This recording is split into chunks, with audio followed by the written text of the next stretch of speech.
ओम नमो भगवते वासुदेवाय। ओम नमो भगवते वासुदेवाय। ओम नमो भगवते वासुदेवाय। श्रील प्रभुपाद की जय, गुरु गौरांग की जय। आज हम श्रीमद् भागवतम के प्रथम स्कंद से 17वां अध्याय श्रवण करेंगे और इस अध्याय का शीर्षक है कली को दंड तथा पुरस्कार। सूत गोस्वामी ने कहा, उस स्थान पर पहुंचकर महाराज परीक्षित ने देखा कि एक नीच जाति का शूद्र राजा का वेश बनाए एक गाय तथा एक बैल को लठ से पीट रहा था, मानो उनका कोई स्वामी ना हो।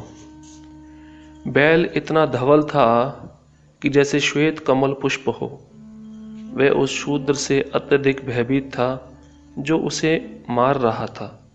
वह इतना डरा हुआ था कि एक ही पैर पर खड़ा थर थरा रहा था और पेशाब कर रहा था। यद्यपि गाय उपयोगी है क्योंकि उससे धर्म प्राप्त किया जा सकता है, किंतु अब वह दीन तथा बछड़े से रहित हो गई थी।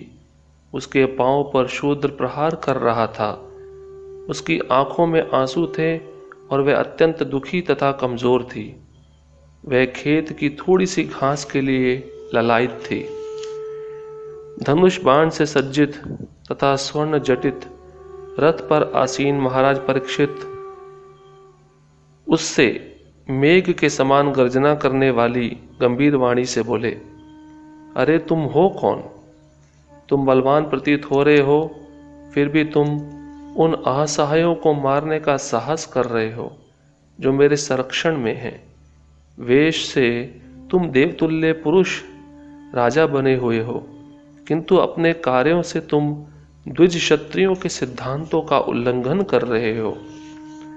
अरे धूर्त, क्या तुम इस निर्दोष गाय को मारने का दुस्साहस इसलिए कर रहे हो कि भगवान श्री कृष्ण तथा गांडीवधारी अर्जुन दृष्टि से बाहर हैं? चूंकि तुम इस निर्दोष को एकांत स्थान में मार रहे हो, अतएव तुम अपराधी हो और वध किए जाने के योग्य हो।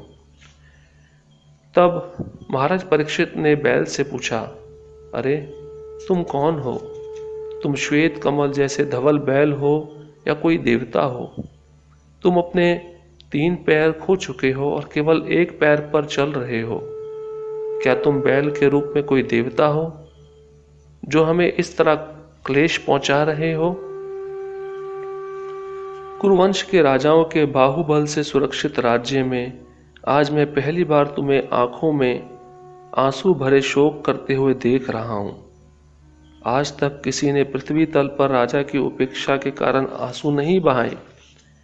हे सुरभि पुत्र, अब तुम और शोक ना करो। तुम्हें इस अधम जाति के शूद्र से डरने की आवश्यकता नहीं है।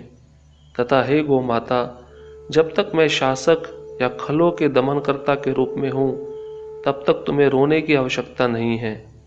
तुम्हारा सभी तरह से कल्याण होगा। हे साध्वी, यदि राजा के राज्य में सभी प्रकार के जीव त्रस्त रहें तो राजा की ख्याति, उसकी आयु तथा उसका उत्तम पुनर्जन्म परलोक नष्ट हो जाते हैं। ये राजा का प्रधान कर्तव्य है कि जो पीड़ित हो, सर्वप्रथम उनके कष्टों का शमन किया जाए। अतएव मैं इस अत्यंत दुष्ट व्यक्ति को अवश्य मारूंगा, क्योंकि यह अन्य जीवों के प्रति हिंसक है।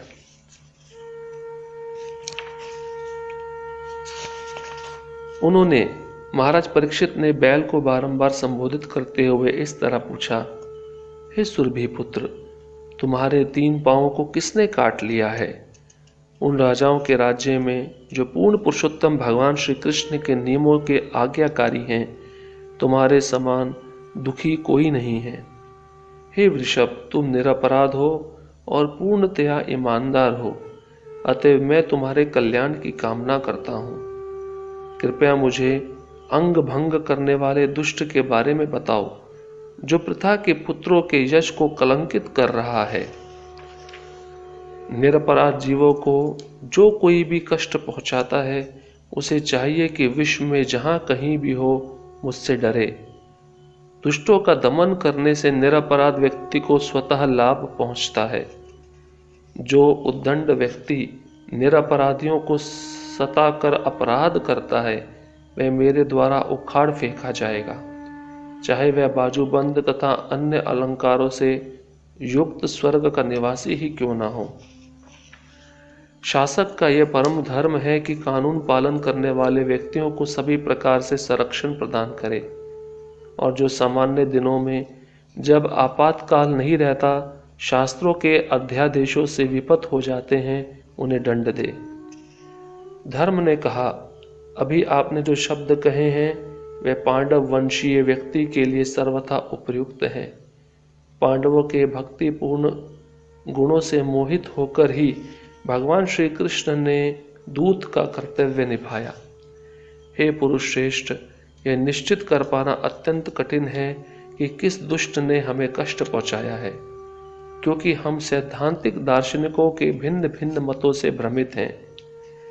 सभी प्रकार के द्वैत से इनकार करने वाले कतिपय दार्शनिक यह घोषित करते हैं कि मनुष्य अपने सुख तथा दुख के लिए स्वयं ही उत्तरदायी है। अन्य लोग कहते हैं कि दैवी शक्तियां इसके लिए जिम्मेदार हैं, जबकि कुछ ऐसे भी लोग हैं जो कहते हैं कि इसके लिए कर्म जिम्मेदार है, और जो निपट भौतिकतावादी हैं वे मानते हैं कि प्रकृति ही इसका अंतिम कारण है।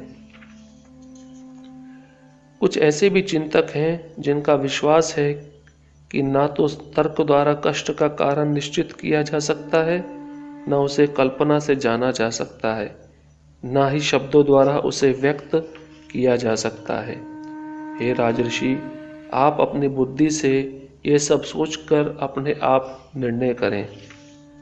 सूत गोस्वामी ने कहा, हे ब्राह्मणों में श्रेष्ठ, धर्म को इस तरह बोलते सुनकर सम्राट परीक्षित अत्यंत संतुष्ट हुए और बिना किसी त्रुटि या खेद के उन्होंने इस तरह उत्तर दिया।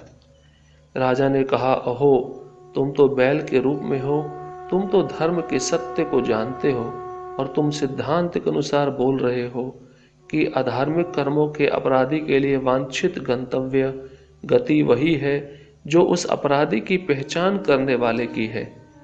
तुम साक्षात धर्म के अतिरिक्त अन्य कोई नहीं हो। इस प्रकार निष्कर्ष यह निकलता है कि भगवान की शक्तियां अचिंत्य है। कोई ना तो मानसिक चिंतन द्वारा ना ही शब्द चातुरी द्वारा उनका अनुमान लगा सकता है।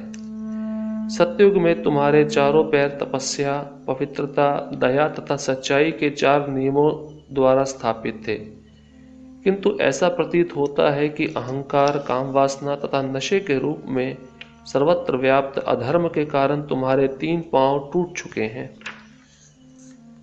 अब तुम केवल एक पांव पर खड़े हो जो तुम्हारा सत्य है, और तुम अब किसी न किसी तरह से जी रहे हो, किंतु छल से फूलने फलने वाला यह कलह रूप कली उस पांव को भी नष्ट करना चाह रहा है। निश्चय ही पृथ्वी का बोझ भगवान द्वारा तथा अन्य द्वारा भी कम किया गया था। जब वे अवतार के रूप में विद्यमान थे तो उनके शुभ पद चिन्हों द्वारा समस्त कल्याण संपन्न होता था।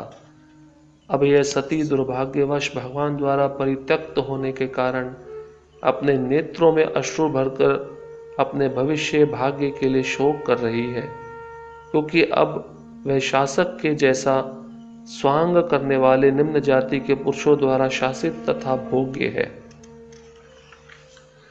इस प्रकार एक साथ 1000 शत्रुओं से अकेले लड़ सकने वाले महाराज परीक्षित ने धर्म तथा पृथ्वी को सांत्वना दी।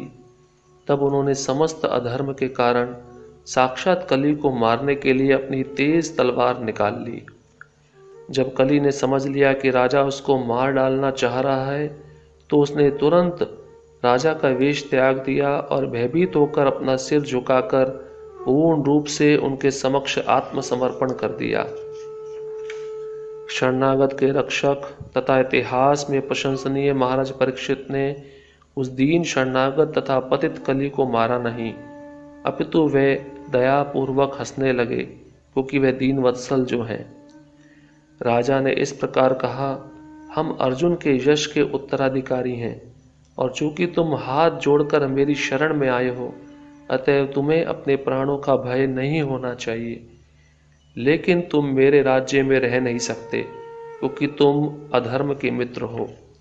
यदि कली रूपी अधर्म को नर देवता अर्थात किसी कार्यकारी प्रशासक के रूप में कर्म करने के लिए दिया जाता है तो निश्चय ही लोभ, असत्य, डकैती, अशिष्टता, विश्वासघात, दुर्भाग्य, कपट, कलह तथा दंभ जैसे अधर्म का बोलबाला हो जाएगा।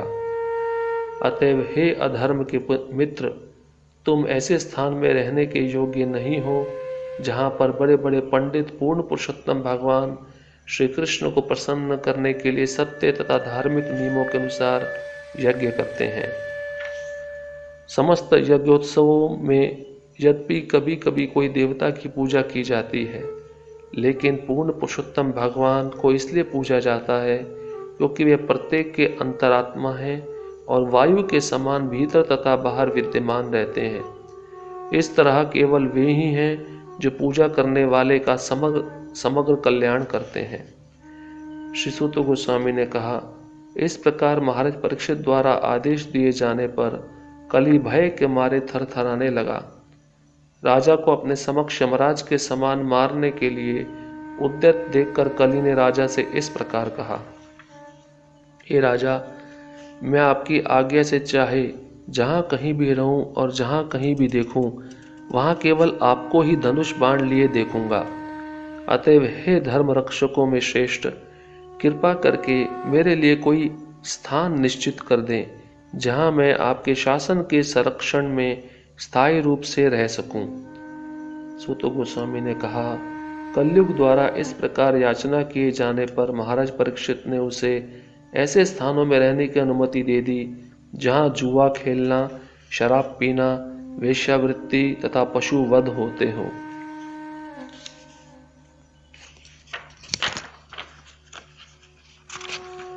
कली ने जब कुछ और याचना की तो राजा ने उसे उस स्थान में रहने की अनुमति प्रदान की जहाँ सोना उपलब्ध हो, क्योंकि जहाँ जहाँ स्वर्ण होता है वहीं वहीं असत्य, मद, काम, ईर्ष्या तथा वैमनस्य रहते हैं।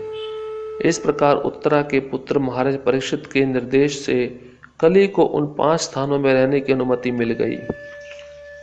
अतएव जो कोई भी विशेष रूप से जो राजा, धर्मोपदेशक, जननेता, ब्राह्मण तथा सन्यासी जो अपनी भलाई चाहते हैं, उन्हें उपर्युक्त 4 अधार्मिक कार्यों के संपर्क में कभी नहीं आना चाहिए।